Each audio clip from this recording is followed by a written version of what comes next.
Hi, good evening, everyone, and welcome to another edition of UIC Liberty TV and our public meeting. My name is Joseph Patterson, UIC President, and tonight we're going to be chatting about what the three active registered political parties have in mind in terms of strategy for this election.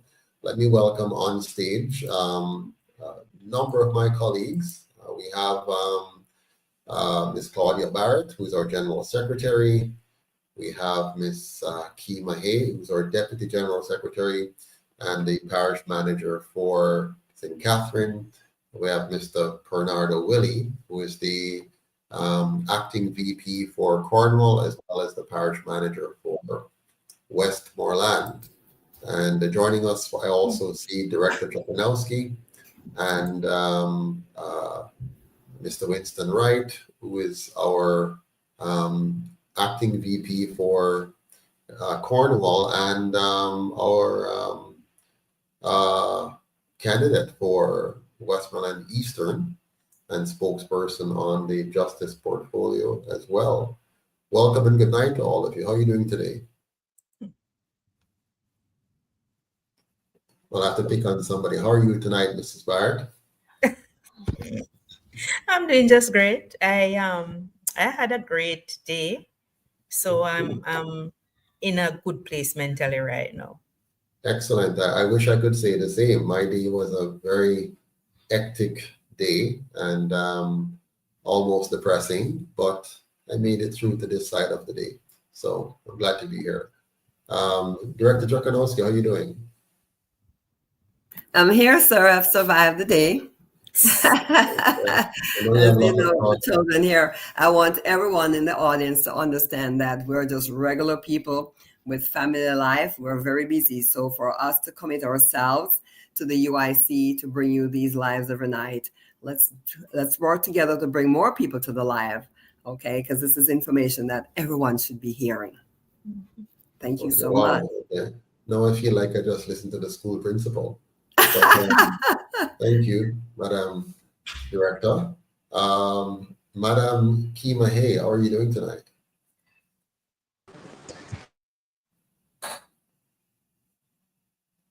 I am well, thank you.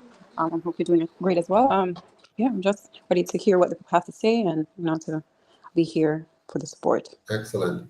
Mr. Willie, how are you doing, sir? Mr. Willie in Westmoreland, can we hear your voice? Are you okay? Can you hear us? Yes, sir. Yes, man. I'm fine. Wonderful. How was your day today? Oh, it was great at some point. Your day will not be filled right through in terms of how you want it, but it's fine. Okay, good. Well, the good thing is you're here with us tonight. We have, as usual, on the live, I'm seeing Craig McKenzie saying shalom, Lenford Duffus, let's get the ball rolling now, and Magalian. I wonder if is that MAGA? Did the person mean MAGA? Is it MAGA Lion? And I'm saying Magalian all this time. MAGA Lion. Is it MAGA Lion or MAGA Lion? There are two. MAGA Lion. MAGA Jamaican, Lion, not American. Okay, it's not MAGA. All right. Mr. McKenzie says, pray and live. Mr. Wright, how are you doing, sir? Over there in Westmoreland as well. Good evening, Mr. President. Good evening, everyone. Viewers and listeners. I am doing well. I'm on my soapbox this morning. Well, from this morning. Okay. As you can imagine. The Speaker's Corner in the UK, we need a couple of those in Jamaica. I think I'll be there every day. I swear. Good. Please do. Good night, Mr. Douglas Harper. Good to see you on as well. MAGA Lion says it's okay both ways. So he's okay with MAGA Lion and he's okay with MAGA Lion. All right. Well, since we're in Jamaica, we'll go with MAGA Lion, no? Yes.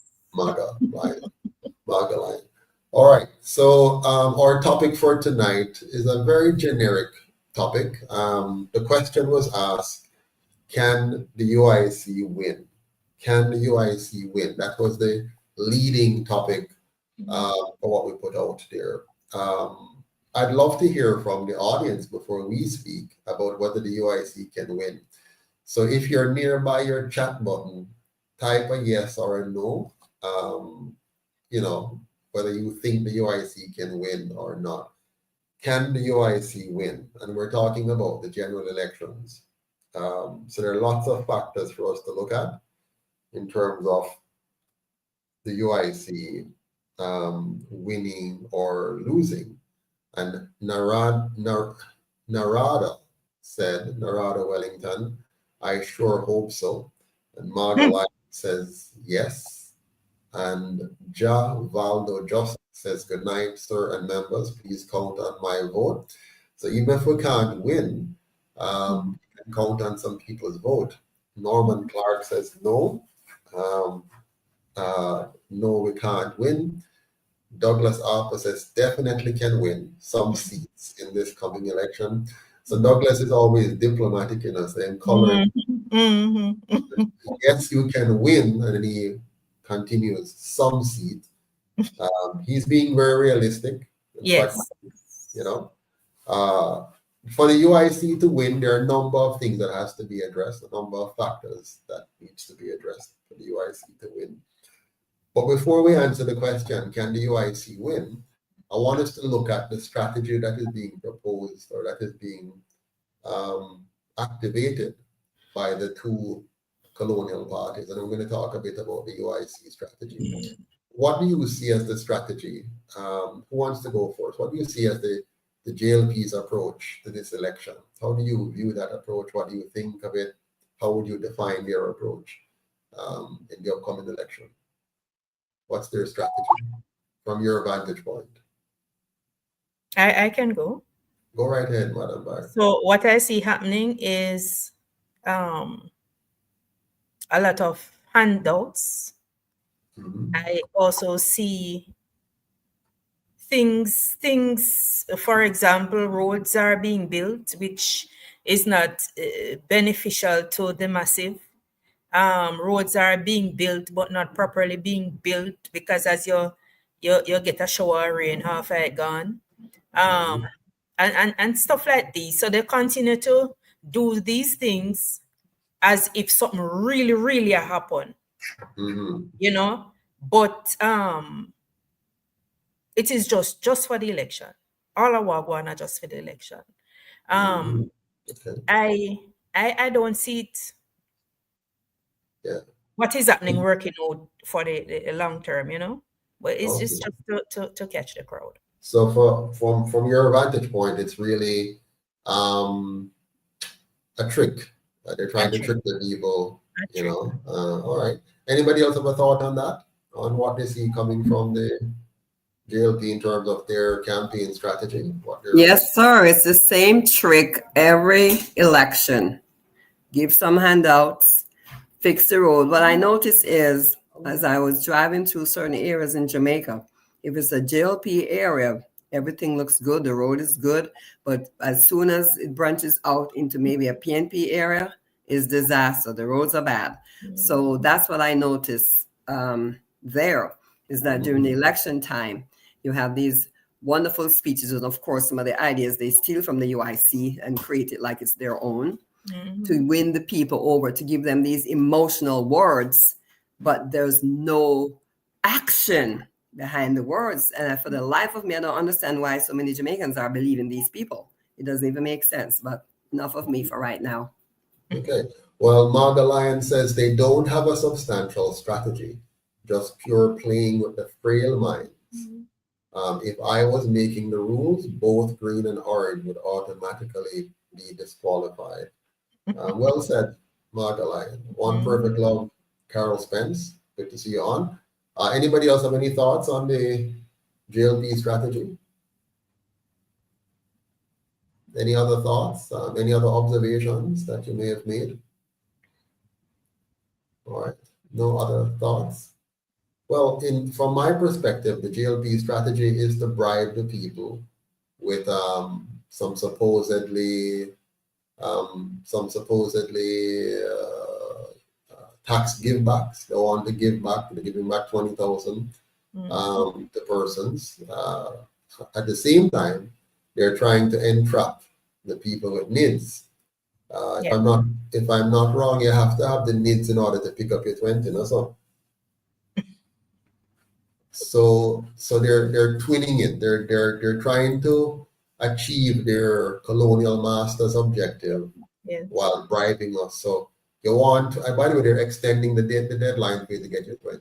The deadline is being extended, and the net is being expanded because they realize that it's catching, it's taking on. So people, or the alternative, it's not catching on, and they want to give it more time.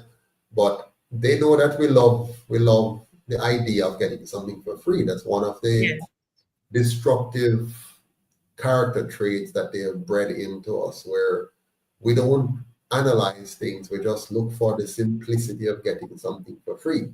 And that's why over the years, when anybody come to us and giving us something for free, we drop our guard. So if they're going to give us a bus or a piece of medical equipment or a fire truck or whatever, we just drop the guard and just say, come. Without everybody to think and say, what is here? So that's why we get so entangled, and find ourselves don't have any position. We have we just blow with the wind. Whichever government wins in the US, they come and just twist us. So if they want us to twist up the mind of our kids, we do it. If they want us to turn our boys into girls, we do it. If they want whatever, because we have lost the capacity to think, and we don't have a population that is thinking and reasoning. So they get away with that. Easy for them. Yeah. So my observation is that they are, in fact, entrapping the people with the needs thing and to get that $20,000 there. And as you said, Miss Barrett, they're doing some road works as well.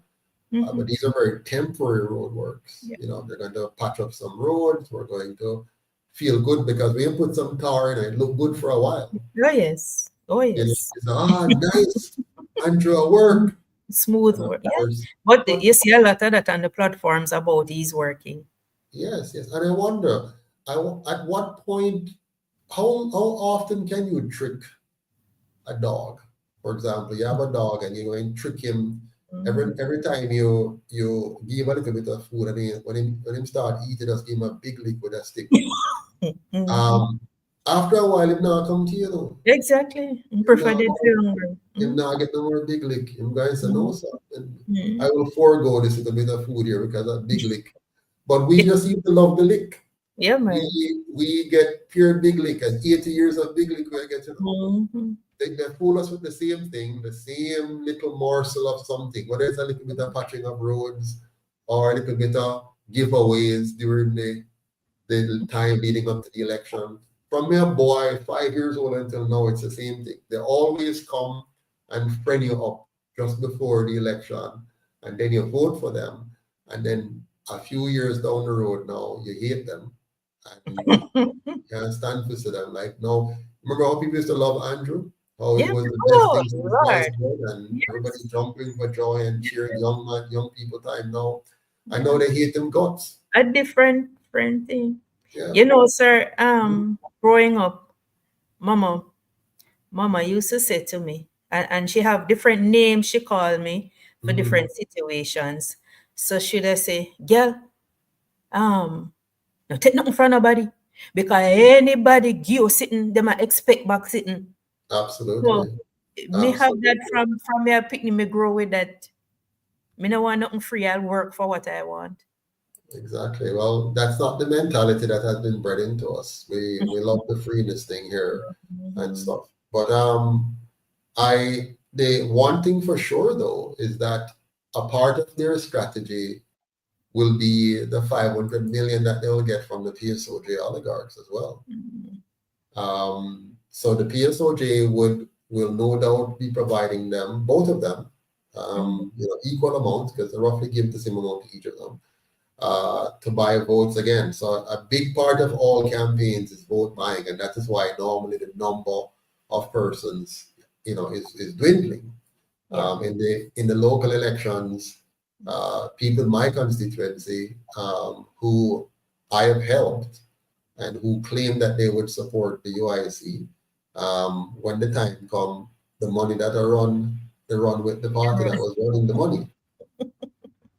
And so they'll be running money again, the usual stuff, and the people will once again fall for it and then come back later on and then tell you how life hard. Yeah, we'll go back to that source. Yeah, it's life hard, and they say, boy, life hard, and Mr. P. We can do for me. We can do. Yeah, we can't do nothing again because I try to help you, but you don't want it. What you can do for me. So I'm used to hearing that, Yeah. 1 second, Mr. What, Mr. Neil? What's going on here? Welcome, Sir Neil. We can't hear you though. You're muted.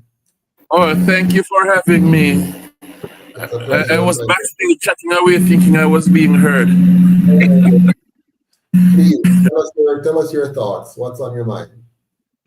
I was thinking that one of the strategies that the government uses is misrepresenting facts, misrepresenting what is actually happening.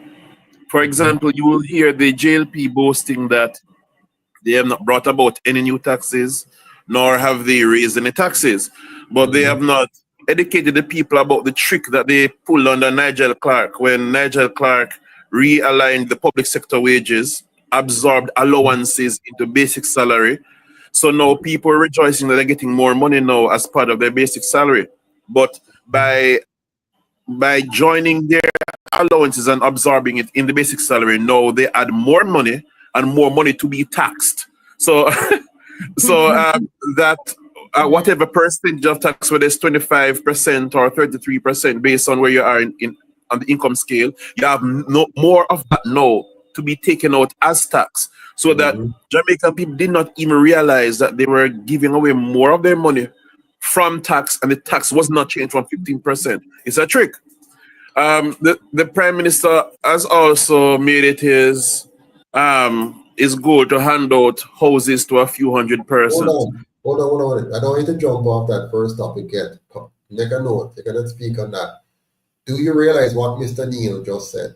He's pointing out that even those of us who should be able to reason, those of us who are in the middle class, those of us who have diplomas, certificates, and degrees, we didn't realize that the Prime Minister fooled we. That the Prime Minister amalgamates our salaries and benefits and whatever allowances and tell us that we are better off. But we get a higher number in one section and a lower number to zero in the other section. But that higher number now is taxable, while the previous number wasn't fully taxable. And so without increasing the tax rate, he has increased the tax intake. And so he can tell you now, say, I'm going to give you tax back. I'm going to give you a tax give back. But hold on now, why did I give you a tax back? Your road bad, your hospital bad, your school bad, your policing bad, and your whole life bad. But you're going to get the NIDS and get 20,000 back. What a trick. But I guess it's because we're fully done, so I can do that, So no wonder they make sure it's like 82% of our children failing in school. You can't do them to get the bright people. You can only do them to get the dunce people. So Mr. Neil, is it that Jamaica is getting more and more fully dunce? Is that what you're telling? Are we getting more fully dunce? Is that the problem here? More fully dunce. And they love it because the more dunce we are, is the more they'll be elected, because the UIC requires a certain degree of intellect. Exactly. Because we're talking to people at an intellectual level. We're saying, here's what has been done to you. I have people telling me, I saw Mr. Wright on a discussion the other night with Bolo. I must tell you, I couldn't listen to the whole thing. I had to turn it off. Mr. Wright was on a conversation with Bolo, somebody who I respect a lot, and they were talking, and Bolo was saying to Mr. Wright that new people in the PNP now. So you can't take the things of the past and use that to assess the party today, because the people in it today had nothing to do with what was done in the past. What? That was Boller's reasoning. Who is new? I almost drop off my chair when I hear it. I had to turn it off because I couldn't believe my ears. I couldn't believe. And what hit me is that I then was doing some more checking on some other platforms, and I heard other people saying the same thing. So what they're trying to do is to neutralize the UIC's message, because the UIC's message is very historical. We come from a place of understanding the past so you can project better the future. We come from the place of Marcus Garvey, which said, if you don't know your history, if you don't know your roots, where you come from, then you're lost in the grand scheme of things. And it goes to Mr. Douglas Harper's point. Earlier, he wrote us, he says, those that have moved away from the colonial tool are replaced by young new blood. And I'm seeing quite a few young people who don't know nothing. I am sure they don't know nothing.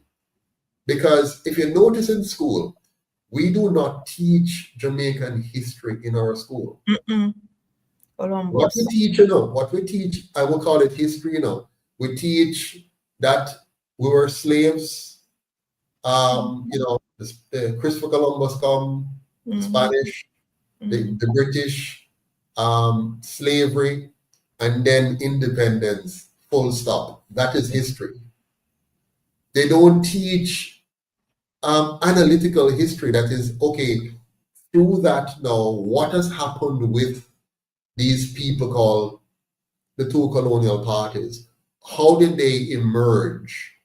What was the relationship between them and the plantocracy? How does that translate into what we now know as the PSOJ oligarchy today and the Gleaner Company, which is a big part of the media back then and today? What is the relationship? How did the different prime ministers and administrations impact our economy? For example, the Jamaican people have experienced massive inflation over the life of Jamaica. So much so that if your father, Mr. Neil, you're in your 30s, I believe, if your father had saved up all of his earnings from the day that you were born until now, it would worth less than half of what it could have bought for him before. Which means we have discouraged savings in Jamaica. Because the government, by policy, have been devaluing the citizens. Because when they devalue your money, they're devaluing you. Because remember, the money represents your time and labor, your effort. So when they dilute your money and devalue it, they're devaluing you, and they're robbing you of your energy and your freedom, because you would have expended all of this energy to earn this money. And because of government policy, that money has no value because they have wiped out the value of that money. So they're stealing from you. But they know that most of us will struggle to even understand what we're talking about. And so by the time you understand this, you're already going to vote for them all 50 times. You understand? Could I add something there, sir? It would add to part of this strategy that the JLP is doing, because one of the things that they use as their laurel in their wreath is that there is less unemployment, that they have provided more jobs. But then what happens concurrently is that there are more people working, but the money is worth even less than when they started working. So these people are living even worse than when they were unemployed because of the rate of inflation. And on top of that, they are being underpaid on top of the high inflation. Absolutely. So it's not really an achievement. Plus the formula for calculating unemployment is flawed. What they've done, remember, the way they calculate unemployment is they look, and by the way, it's a sampling, it's not a truth, it's not an absolute number, it's a sample. So they do a sampling. So if your sampling is wrong, the number is wrong, okay? Because it's sampling. And again, here's the problem, Mr. Neil and fellow members. When I talk about things like these, if you have a population that don't even understand basic maths, much more statistics, to talk about sampling and is the sampling accurate, is the sample size appropriate? The average student in Jamaica run away from doing arithmetic much more to do statistics and probabilities. But the sampling may be incorrect. But worse than that, did you know that they don't count anybody who says that they're no longer looking for work because they have given up? So if you have given up on looking for work, you're excluded from the number of unemployed. So all they have to do is to determine that when them call you, you say, whatever, we talk already, right? Just exclude you from the number. So now you have a lower unemployment base. So your unemployment rate is going to be smaller. You understand? There's also the other side of it. Many Jamaicans who would have been unemployed have also left Jamaica. Yeah. Also, our population number is declining. So if the number is declining, then you have less. Let me put it this way. Supposing the 4 million Jamaicans who are overseas were still here, you know how high our unemployment rate would be? Chaos. So we're losing so many, and our population is now on decline. Or before now, our population was increasing. Now our population is on the decline. And you're measuring now a number based on a declining number. And you have many people now, once they indicate that they're no longer looking for it because they've given up, they will hustle, they will do something else. They're no longer look for work. You take them out of the number. So you now have a fake unemployment number that you're now touting as an actual success. It's a failure. And you can see the failure in the society in general. But I want to hear from Ms. Hay and Mr. Willie and Mr. Wright. Why when it's so quiet? Lady and gentlemen, Mr. Willie, Mr. Wright, Ms. Hay. I'm here, sir. I'm just listening to your insights. What are your thoughts? Let us hear your insights too. What do you think about the? Well, I'm here just thinking about solutions. To change. Sorry, I just lost my train of thought. But just to change the outcome for the next elections, and just thinking about the target segment, who we can target, or to just bring about a different outcome. But I'm listening to you, sir. Yeah, so you are the solution lady. So you want to get the solution. Yes. Before we get to solution, we want to talk a little bit about the strategy of the two. And we have touched on the strategy of the JLP. And Mr. Neil, you have to finish a point, and then we're going to look at the strategy of the PNP, and then we're going to come to the UIC, which is where Ms. Hay wants to be. She wants to look at the solution. So Mr. Neil, finish your thought for me quickly. I don't even remember, but it's basically about misleading the people and stating false victories that the people buy into and want to vote for the party. Right. I'll remind you, Mr. Neely, we're going to talk about the houses that that are being built. Oh yes, so a few hundred persons get houses, and the JLP counts that as a victory, and people who see that as a victory for the JLP and for Jamaicans. But the reality is that instead of providing affordable housing for everyone, or a way for everyone to have adequate and humane, dignified living conditions, our government chooses to hand out a few handouts to a few people, and then we see that as good. But we do have the capacity to ensure that every single Jamaican lives in a dwelling that is befitting for a human being. And they call it as a victory, but it's not. It is more of enslaving the people by falsely stating how poor we are and that we can't do any better. Yeah, the sad part about it, is that it is so. We so don't know what we could have that we settle for something very, very anemic. I mean, when I have a hard time watching the news, listening to the news, because we have politicians who are talking to us like we're not even basic school kids who should talk like this. They talk to us in a way that suggests that we are stupid, that we are not, we're just so little, we're just unaware of what we could and should have as a country. I hear them talking about cleaning up a little space, and it's a big deal about cleaning up a little spot that has been dirty for years.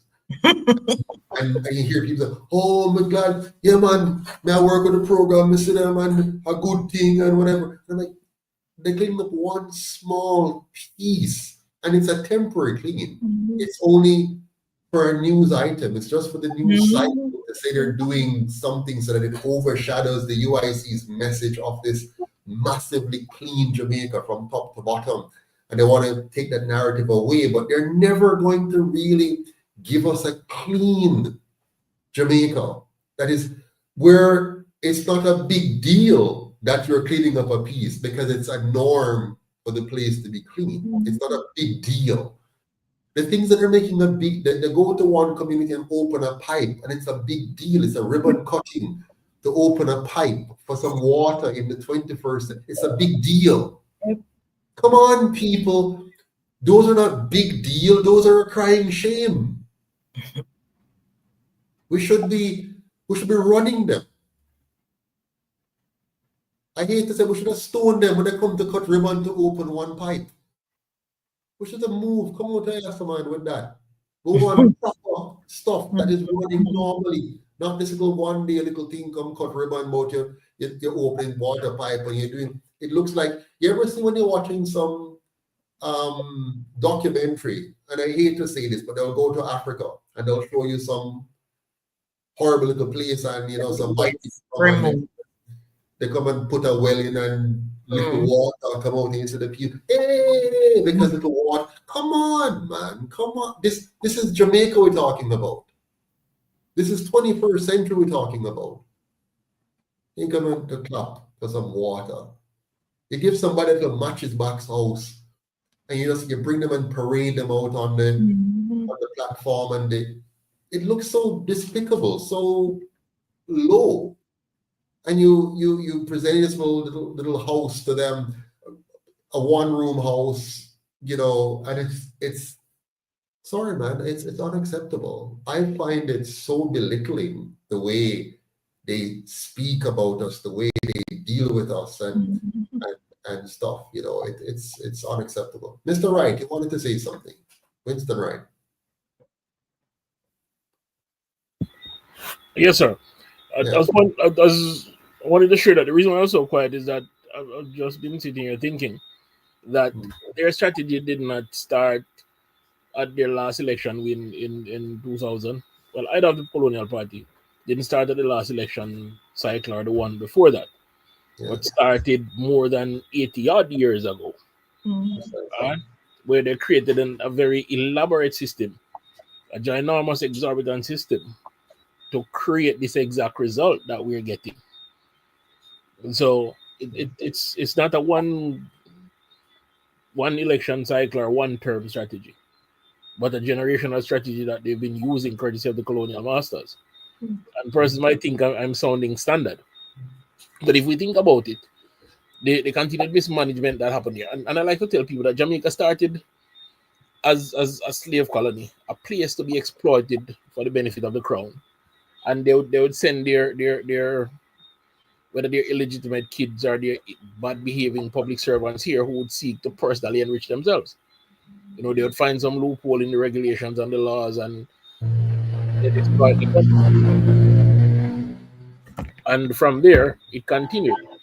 And even into self-government, where now the neo-colonialists, the locals are in charge, and they took that system and exploited it for personal gains, mismanaged the resources, destroyed what was there to be destroyed or could be destroyed. And here we are today with healthcare failing, education failing, revenues being wasted, infrastructure failing. And then we get these grandiose announcements. Oh, we are building 15 hospitals? Okay, if you remain, we have people dying on the floor. I've been at Yes. regional hospital in the past month, and I go into a room where there's like 30 people that are severely ill, all riding in agony, in varying state of undress, no care whatsoever, in a room sitting up, while the health minister is struggling to explain the billions in cost overrun on that project, which included accusations of impropriety. And there still isn't a proper explanation as to what happened. And I know I'm leading into somebody else's ministry. But the point is this: there has not been one sensible push by the population to hold him accountable. There's another doctor, something another, that was on social media saying, oh, we choose our prime minister. And I'm thinking, how can he have a doctor to his name? How can he be a doctor of letters and believe that we, the people, choose our government? All right?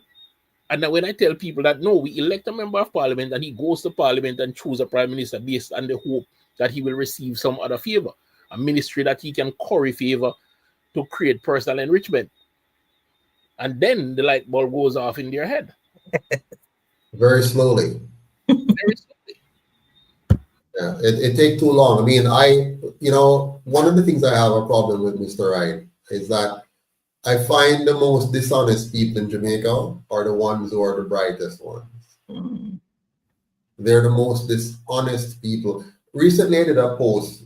Lisa Anna put out an article about how bad government is, how it's full of nepotism and favoritism and inefficiencies and all of that, which we all know already. All of us know that in general. But she has articulated it well, as she's quite able. I mean, she's very effective at communicating and all of that kind of stuff. But I had to take her to task on it because I had to ask the question, because in the article she also said that she was naive, and that in her naivety she went in thinking that she could do good, only to find out that she was blocked at every turn and was told that you don't do this and you don't do that. This are so things run. Fine. However, she has remained in it. So she remained in it. And then I pointed out that there are only two kind of people in Jamaica who vote for the two colonial parties. Only two types of people. And there are really three groups now in Jamaica. Group number one is a very big group, between 60 to 70%, who don't vote or might hesitate in the vote, but generally they don't vote. They stay out of the process. Generally speaking, 60 to 70%. That's a majority who don't have any confidence in these two parties. Then you have about 30 to 40% who do vote. That 30 to 40% who will vote, from careful analysis now over the years and looking at it, I realize there are only two types of people who would vote. Right now, Mr. Douglas Harper pointed out that there are a lot of young people who are getting involved.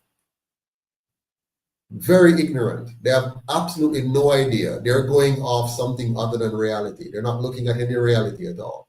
Because there's no sensible, sane person who has carefully evaluated what has happened in Jamaica over the last 80 years, who could possibly bring themselves to vote for these two parties. So you must either be very ignorant or very evil. Now, people take exception to that because evil is a strong word. How dare you say evil?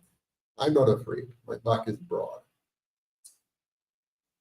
Why do I say evil? How can you know the history of Jamaica, the history of these two parties and what they have done? For example, take one thing, just the crime problem alone, the crime monster, where you're hearing now 4 or 5 people being murdered in one instance at a time in this country. I just saw a video recently of a young man that's go up to another young man after he steps off a bus and bust him 2 times and then run off. This is in Spanish Town, broad daylight, and he shoot him twice in public and run off. This is the Jamaica we have created. Now, it's not poverty why we have the crime problem in Jamaica, because you have countries who are much poorer than Jamaica and has much less crime. So poverty is not the primary driver of crime. The primary driver of crime is corruption. When young people come into this world and they see the disparity created by corruption, by political leaders who are thieves, who instigate wars in communities, who do evil things and pay them to do evil things, they become evil. And when the school system fails to give them a level of thinking that would cause them to be elevated, and we're graduating mostly people who are not mentally developed in the way that they should. And when we're losing the best of us quickly to migration or economic refugee status, you're creating the conditions for a very crime-ridden society. When you have parents having children who the parents themselves are not equipped to be parents because of how the whole system has developed, so these two parties, they have created the crime monster that we have in Jamaica. So how could you then vote for them? Let's say, for example, today you're considering voting for the PNP. What basis will you use? You're going to have an ignorant basis to vote. You're going to have to say, oh, I like Mark, him look like him going to do something better or whatever, or something like that. You could not possibly have any serious information about the PNP and then vote for them. Because if you know they have gotten 18.5 years in office where they had every opportunity to fix all the fundamental problems, and instead they left Jamaica with 40,000 less private businesses that they destroyed and hundreds of thousands of lives that they destroyed, people committing suicide because of their policies. You understand? So if you look at that, you have to know, wipe it out of your consciousness to do that. So then you must be, if you know that and still vote for them, it's because you're evil. If you don't know that, then of course you're ignorant. And so those are the only two types of people who are voting for these two parties, because they can't know. If you knew what the JLP did in the 1960s in terms of stealing all of that money that should have built schools for our children and causing us to have overcrowded classrooms for years, to this day we're suffering from that one massive theft that took place in the 60s, where we built half the number of schools for twice the price. And all of those who suffered from overcrowded classrooms, shift system, you couldn't get a full day of school properly because you have to be in a shift system. That was all because of government policy of theft and corruption. If you understood that they racked up the debt to more than $2 trillion and that money was not spent on us, it went somewhere else and made many of them wealthy and rich, while today, to this very day, we're suffering because the money that should have made us better paid interest on that debt. There's a time when Jamaica was paying more in interest than we were spending on the rest of the economy.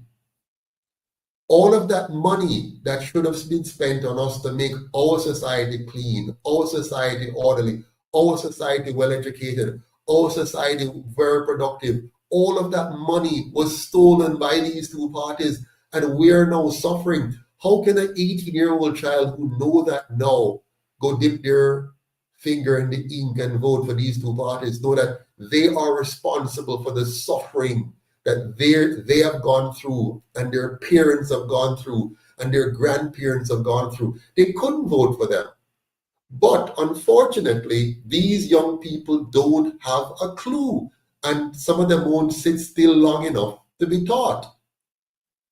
They simply go with the quick thing, the t-shirt and some money and some feel-good things that they throw at them to make them feel good. You know, you're a part of something and you're getting some exciting words. No substance. Because if you look around your society, you can see the depravity. You talk about development. Where's the development? New buildings going up for Chinese, or is development? Buildings going up where you could never afford it. How can most of the young people, they'll never be able to buy a house because they'll have to work 100 years to pay for that. So what are you voting for? You must be mentally incapacitated to be voting for these two people. Or you have bought into corruption, because there are many Jamaicans who have bought into corruption. So they're a part of the corruption machinery, and so they have to vote because they are supporting that corruption. And I call that evil.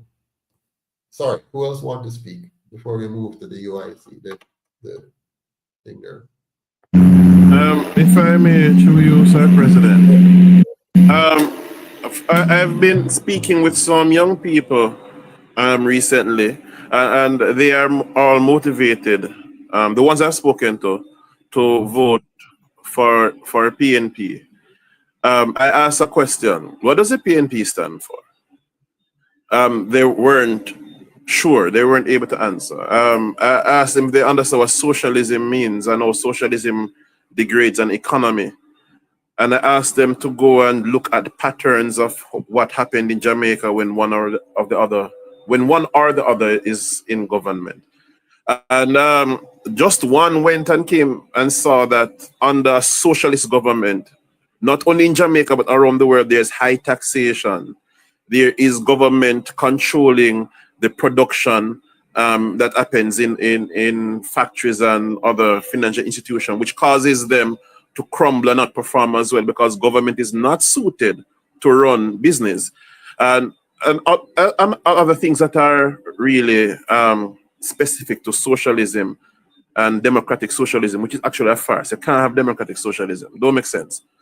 And then I asked them to look at JLP and look at JLP's constitution, which speaks to its authoritarianness.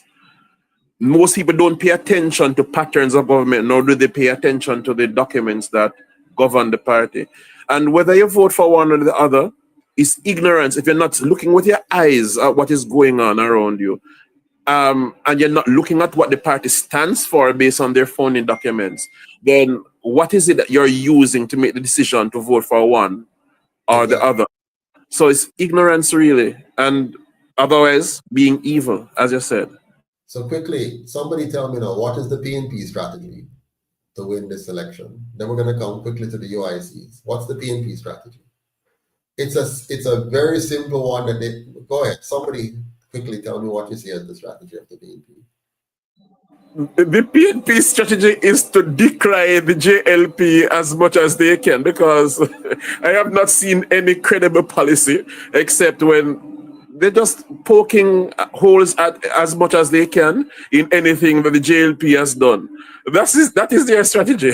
So their strategy is for us to vote out the JLP, not to vote them in. Meaning you're voting out the JLP because you hate the JLP because they've now gotten you to see what you should hate, but they're not giving you anything to vote for. There's nothing to vote for, just to vote against.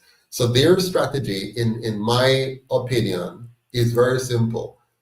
It's to list all that was bad under the JLP while offering the usual campaign gimmicks of novel promises to fix all that they and the JLP should have fixed over the last 8 years.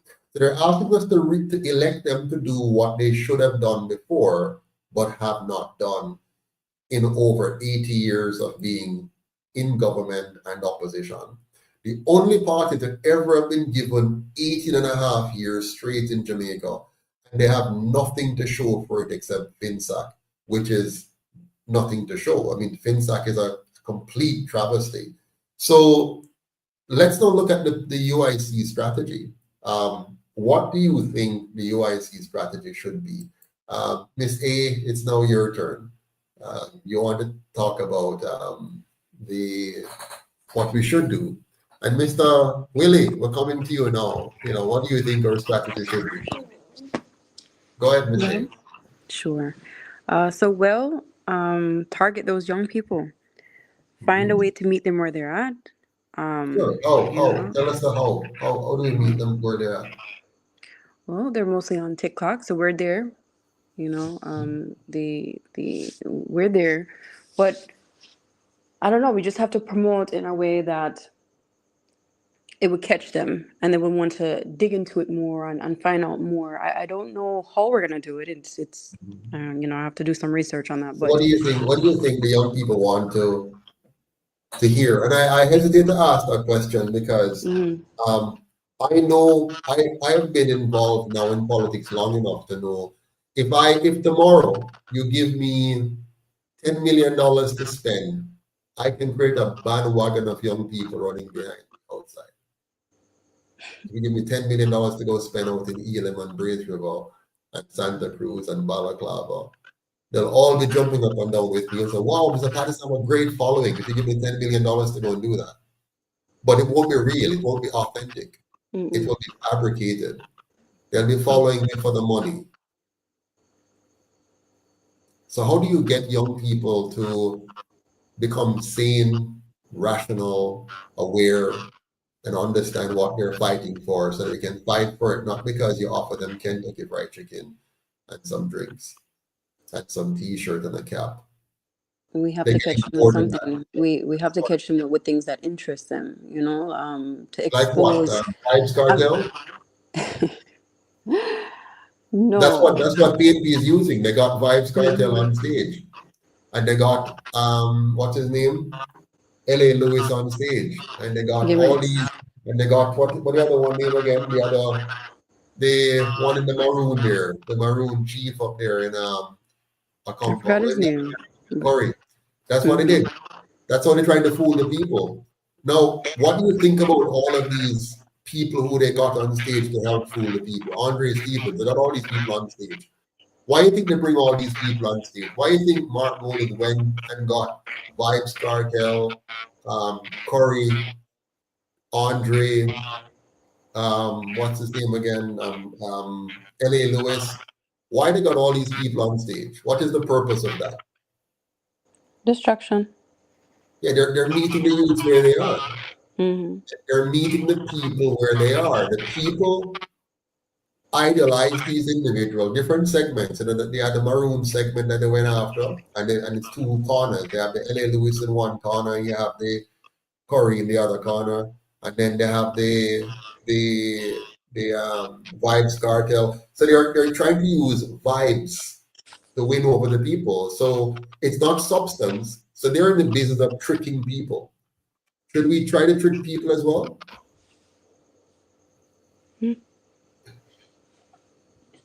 Should we try to trick people as well? No. Of course not. What do we do? How do we reach the young people?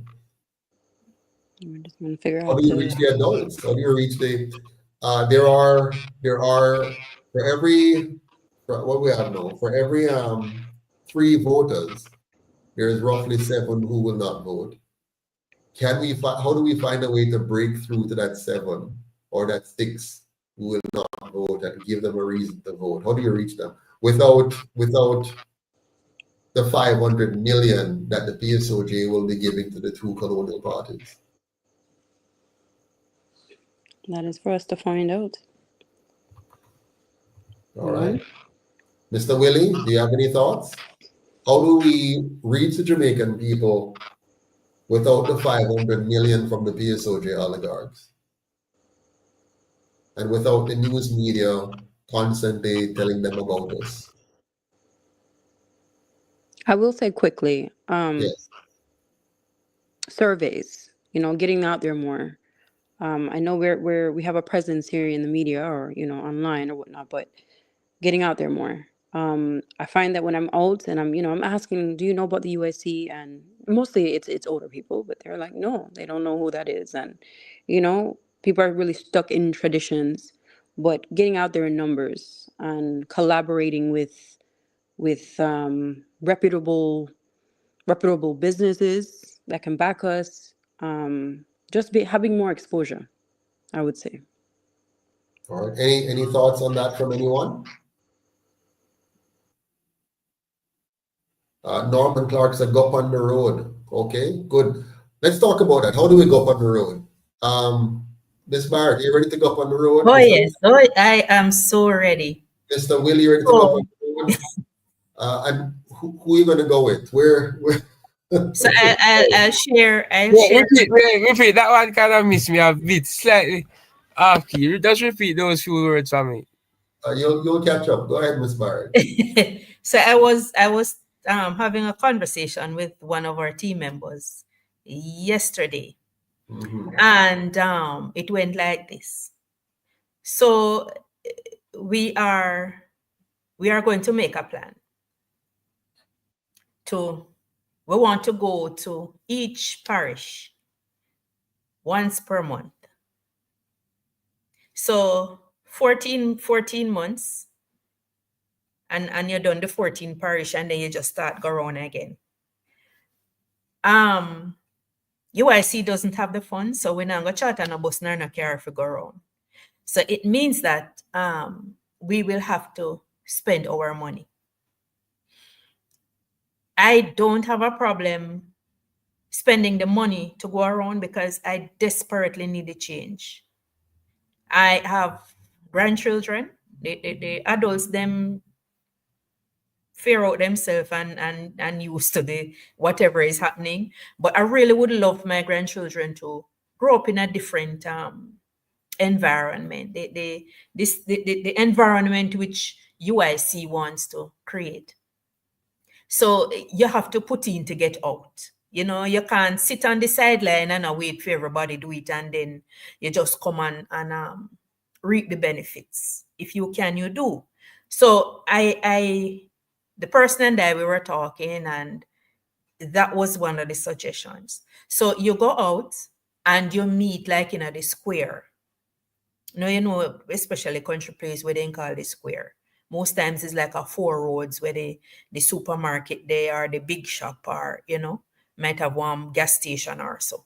You go to a place where persons meet regularly and enough. You go with you're going to wear your t-shirt, you're going to carry your flyers, and you have to make sure so you know the UIC policies like the palm of your hand. So when you're asked questions, you know, look like an idiot, you know what you say to the people. You also have to bring your charm. Yeah. All right, And I hear you. your truth. I hear you. I mean, that's the having the charm and stuff, I think, is the easy part. You guys are all charming. I'm more keen on the logistics, you know, in terms of the actual, you know, physically, you know, getting it done. We have done a few of that. The UIC has done at least 2 all island tours already. Many of us would have forgotten about it because it's so long ago. We did it in I know we did one in December 2022, and we did one in 2021. It was very, you know, it's very time consuming, right? And it was, you know, a lot of resources to do that. We did charter a couple, I think 2 buses or so, and we went around and thing. But I'd love to see that happen and how it goes. I mean, you have to forgive me. See, when I think about projects, I'm a project planner. I'm a systems person. So for me, planning projects takes planning. So you're talking about, you know, planning logistics, planning the, you know, material. For example, you see how we did the March on Parliament. It wasn't willy-nilly. You know, we had everything was charted, every street, the timing, the placards. It wasn't, I don't like to do things that are not planned properly. And you have seen me in action. You know that I get very irritated in meetings when we come and people are not prepared. And in fact, back in the early years of the UIC, I get into a lot of trouble with our members, like executive members and that, because our people hate accountability. They don't love to be accountable. They don't like to follow plans and to one thing we always did after every project. I don't do it anymore because I realize it doesn't work for us. I used to always have us say what went right, what went wrong, and who was responsible for both. And so we had to go through for every project, what did we do? So what part of it went correctly? What part didn't go according to plan? Who was responsible? And we'll talk it through. Now, for me, why that is so important, you then build, you keep learning and growing. I come from a school where you continuous improvement is critical and so on. but I find we're not good at that. So sometimes, I guess when we're planning, for some people, it's easy to just kind of just do something. Just get up and just do something. Lord, I don't mean that. I'm being honest with you. I don't, when I just do something, it must be thought out and it must be planned and so on. So I would want to figure out now, what will be my impact of doing what you're proposing? Who is going? So for example, let's say 3 of us go, and we stand up in a Maypen Square, and we spend 2 hours in Maypen Square, and we look like some itinerant preacher. You know those preachers back in the day who would just go and say, fire and brimstone and gotta come, and you're going off it. I know you just talk and whatever. If you just walk about your business and go buy their stuff and whatever. How impactful is that? I'm not too sure how many converts he got in the process, but I'm just wondering, what will be, the impact. Now, somebody says flyers. Okay, if you ever do the math for 100 flyers to get 100 or 1,000 flyers and do the math of the price. And we've done it before, by the way, and we went into, for example, Old Harbor. We had about 15 of us that went to Old Harbor. That's just one of the many places. We stopped there and we gave out flyers. The heart-wrenching part of it is after you walk up there and give out flyers, and you're coming back down, you see all the flyers and stuff. And it's painful because the cost of it, and you don't have the money, you just kind of scrunch and put the money together. So I used to tell people, why not just send the electronic copy, meet people. When we had Naika, it's okay, we'll go around and we say, okay, you get the person's name, hi ma'am, whatever, shake and talk to people, and you get their telephone number, and then we send them, we put them in, in the phone, and we send them out the electronic stuff. Now that was my strategy. I preferred that approach but at first the group was like, no, we need to go to the paper. When them see the cost, then quickly says, okay, let's go back to the electronic, because it's very expensive. It is. So we have to, and Desmond says fund drive. Absolutely, Desmond. And so right now we have a fund drive going, and the fund drive is our Christmas banquet. And here's the thing, how well is that fund drive going? Right now we've got 151 or so tickets sold and pledges received. We need 300 for us to have a good fund. It takes a lot of energy and effort. Can you imagine, let's say you put out tons of energy and effort to do whatever the fundraising drive is, but when you look at the money that you get for the effort and the amount of man hours and time you put in, and then what you have, let's say you just break even, meaning you spend $1, you make back $1. What is the point? Right? So again, all of these things have to be, and at one time one lady suggested, let's do bake sales. Now, I'm an accountant, as I tell you before. I'm a systems man. When we look at the factors and say, okay, the time it takes and the amount and whatever, when you finish, what do you have to show? Yes, you may have felt good, you did this thing, but what is the actual production, right? So what you guys have to do, you guys have to say, Mr. Patterson, please go into the back room and sit down and lock the door. And then you just do your thing, and then let me see the result. That was the plan. That was the plan, sir. Yes, because if you come to me, I am going to analyze it, and I'm going to whatever. So nobody come to me. Just do it, and then let me see. Oh my gosh, they went to Old Harbor or to Maypen or to Kitson Town or to wherever, and look, we have $2 million in just one day, and we have 500 members. Fine, whatever it is. So go ahead and do it. My friends, we're 5 minutes past the time, and I'm gonna have to cut it off now because I do have another engagement and I'm 5 minutes behind on that. But I want to thank all of you very much for being on to our public meeting, and stay tuned to hear when the next public meeting is. It's supposed to be every Tuesday, but it really depends. I want the candidates to come on, but they're shy. And if they're not coming on, there's no point us coming here every week and everybody not come on. So I want all the candidates to be here, and you won't see my face again unless you're seeing more of the candidates. So when the candidates are ready to come on, I will be on to join them. If them still want to stay in the background and see my face come up and chat, you're not going to see me again. So candidates, all of you out there, this is your place. It's here that the people want to come and see you. So this forum is for you. It's not for me. You have all heard a lot from me already. It's time to hear from the rest of you. So next week, if we're on, you'll hear from Mr. Willie, Miss Hay, Miss Barrett, and others. But I will not be on until many more of the candidates are on. So have a good night, and I'll leave you with this. Hi everyone, this is Charlotte, and I hope you're doing great. I'm just stopping by to say hello and to remind you that UIC's annual Christmas fundraising banquet will be December 14th, 2024, starting at 5 p.m. This year, our location will be Summit Kingston, formerly called Knutsford Court Hotel, which is at 11 Ruthven Road, Kingston 10. As you may know, UIC Jamaica is 100% committed to good governance and aims to unite, liberate, and empower our people. If you desire to see Jamaica become the paradise it should be, clean, safe, beautiful, and orderly, then your contribution of 10,000 Jamaican dollars or 65 US per adult and 5,000 Jamaican dollars or 35 US per child will help us to provide a new leadership, a new system for a new Jamaica. We promise an evening with lots of fun, lively entertainment, great speeches, and delicious food.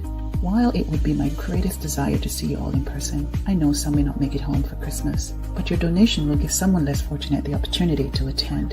Thank you so much for taking part in helping us to educate and work with our citizens to restore and in some cases rebuild our beautiful country. Here are your options to purchase your ticket. You can go to www.uicjamaica.com and pay online, or you can send payment via Western Union, MoneyGram, Zelle, Cash App, or bank transfer. Call 876-293-0812 for additional information. To RSVP, you can email us at info@uicjamaica.com, or you can WhatsApp us at 876-293-0812. Thanks a million for making this possible. One Jamaica, stronger together.